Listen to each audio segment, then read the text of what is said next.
Hello everyone, अस्सलाम वालेकुम। I am Abdullah and you are watching English with Abdullah. मैं उम्मीद करता हूँ कि आप सारे अच्छे होंगे, ठीक ठाक होंगे और खैर खैरियत से होंगे।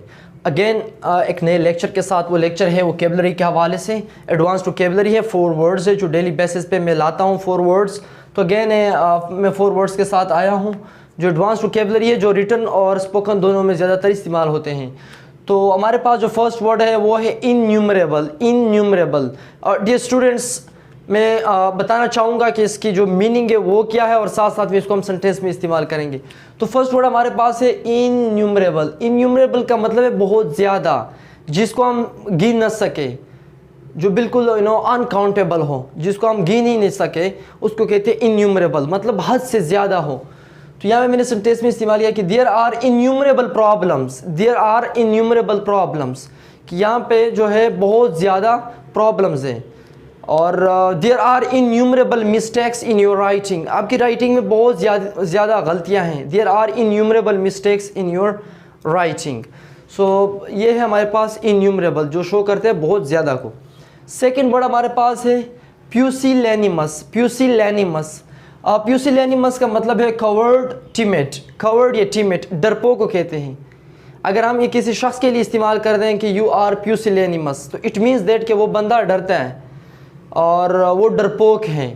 तो यहाँ पे इसको मैंने सेंटेंस में इस्तेमाल किया कि he is pusillanimous, he can not do it. He is pusillanimous, वो डरपोक है, he can not do it, वो ये नहीं कर सकता है। तो ही इज़ प्यूसिलैनिमस की जगह ही इज़ कवर्ड भी कह सकते हो, ही इज़ टिमिड भी कह सकते हो।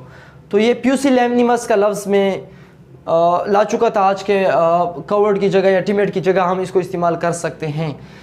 थर्ड नंबर पे हमारे पास है डिविएट। डिविएट हमारे पास यहाँ पे जो है एक वर्ब है, इसकी पार्ट्स ऑफ स्पीच जो है वो वर्ब है। डिविएट का मतलब है भटक जाना, मोड़ जाना। लेट्स सपोज आपने कोई इनिशिएटिव लिया या कोई सोच है आपका या कोई डिसीजन आपने ली और आप उस डिसीजन से मोड़ जाते हो, भटक जाते हो, तो इट मीन्स दैट कि आप डिविएट हो जाते हो। अब यहाँ पे मैंने इसको सेंटेंस में इस्तेमाल किया कि I can not deviate from my goal. I can not deviate from my goal. मैं अपने गोल से नहीं भटक सकता और मैं नहीं चाहता हूँ कि मैं अपने गोल से मोड़ जाऊँ। I can not deviate from my goal, मैं अपने गोल से भटक नहीं सकता, मैं अपने गोल से मोड़ नहीं सकता।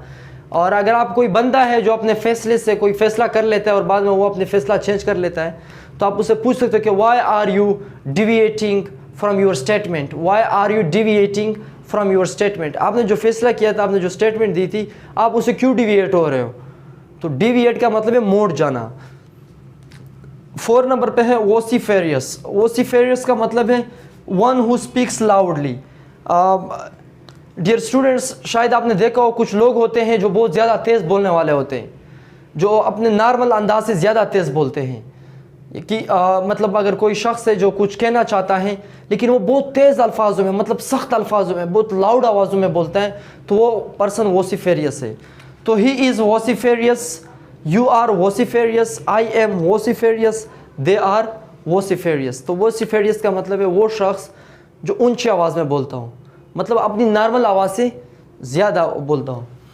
तो ये 4 वर्ड्स थे जो एडवांस वोकेबलरी है। न्यूज़पेपर जो है यहाँ पे भी इस्तेमाल होते हैं, मतलब इंग्लिश न्यूज़पेपर जो होते हैं यहाँ पे भी ये वर्ड्स बहुत ज़्यादा इस्तेमाल होते हैं। रिटन और स्पोकन में भी तकरीबन ज़्यादा इस्तेमाल होते हैं। तो आप भी इसके ऊपर प्रैक्टिस करें, जितना प्रैक्टिस करोगे इतनी आपकी वोकेबलरी मजबूत होती जाएगी।